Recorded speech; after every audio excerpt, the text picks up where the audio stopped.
Hello and welcome to our YouTube channel Power Minions. This is Sushain and today we'll be discussing about what Power Apps is. Why do we need it? What are some of its advantages and disadvantages and what how it looks like in the UI. So without any further delay, let's start. Let's first of all let us get into the concept of what Power Apps is. So Power Apps is a platform provided by Microsoft. Microsoft has provided us three platforms. One of them is Power BI. Second is Power Apps. Third is Power Automate. So today we'll be talking about Power Apps. Power Apps is a platform provided by Microsoft which helps us or the organizations to create applications without any form of coding required. So it is also called as low code or no code platform. On your screen you can see I have opened the login page of the UI of Power Apps, how it looks like. So the very first thing you can see over here is it's showing start from data, which means it's showing us all the data sources. If I click on the arrow and let us give it a second, yeah, you can see over here I have n number of options from where I can fetch my data wherever I want. So if I click on new connection, see there are so many types of options we have from where we can access our data, be it Amazon Redshift, be it Box, be it Business Central, be it Dropbox, anything you name it, it has all those uh, options available with us. So we can fetch data from anywhere. This is the basic the the basic criteria of creating any application in Power Apps. That is, you have to first fetch the uh, data source from any file or anywhere external website. So if I scroll down, you can see over here there are three options. We have in Power Apps three options given to us. Basically three types of applications we can create. One is Canvas app, one is model driven app, last one is portal. We'll be discussing it in detail. If I scroll more towards, if I go on this left side, you can see there are so many options that Power Apps is showing us.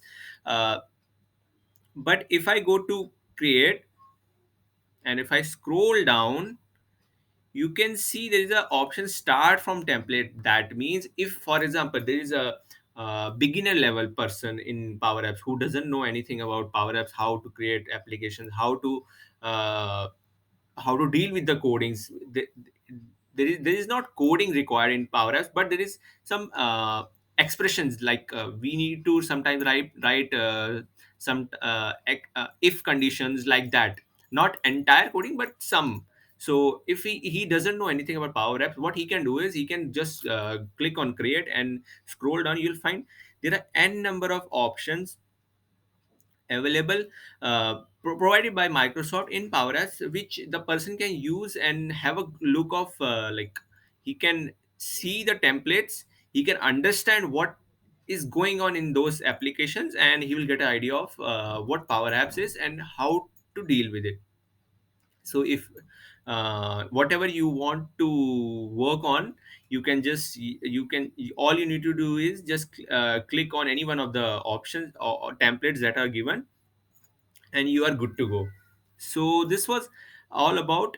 If I show mine, let me scroll it up. See, I have created almost various number of applications in my Power Apps. So we'll be getting a deep dive of these applications one by one in our upcoming videos.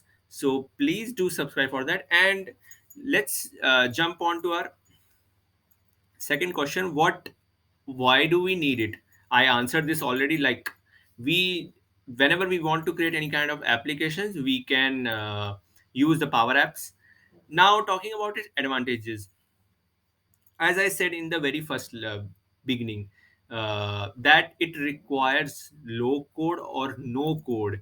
So that means it doesn't require any kind of coding. And if there is any coding, it is very, very easy to grab for any person who does not have any understanding of programming concepts. One. Second, the we can integrate artificial intelligence in this power apps, which makes our application very much easy. Third, the interface of power apps is very much pretty much comfortable for anyone who be it a experienced person or be it a beginner level person. And fourth, the speed. Like, we can create, as I said, there is little or very none programming required in power apps. So the speed at which we create the applications is very fast. We can create the application at a very rapid pace. So these are some of the advantages. Now, talking about the disadvantage, there's only one disadvantage about it in power apps. In the very beginning, I said power apps is a platform provided by Microsoft. So there's a rule for Microsoft that if I scroll down, let me scroll it down. Yeah. So if the only disadvantage with power apps is we have to log in using our work or school email ID. We can't log in into our using our personal mail ID. It will show an error. Microsoft has a rule: we cannot use personal mail ID for our power apps, Power BI, Power Automate, these three tools. So this is the only disadvantage with this. So I have, as you can see, I have created a company mail ID, office and corporate mail ID in Microsoft.com. Using Microsoft.com, I have created this corporate mail ID. That is why I have logged in into my Power applications. So hope you would have enjoyed it. Please do like, share, and subscribe to our channel, and comment down in the bottom of the screen. You can of the video, you can comment down whatever feedbacks. Your feedbacks will be appreciated, be it negative, positive. We will appreciate it with both open hands. And see you in our next video. Thank you.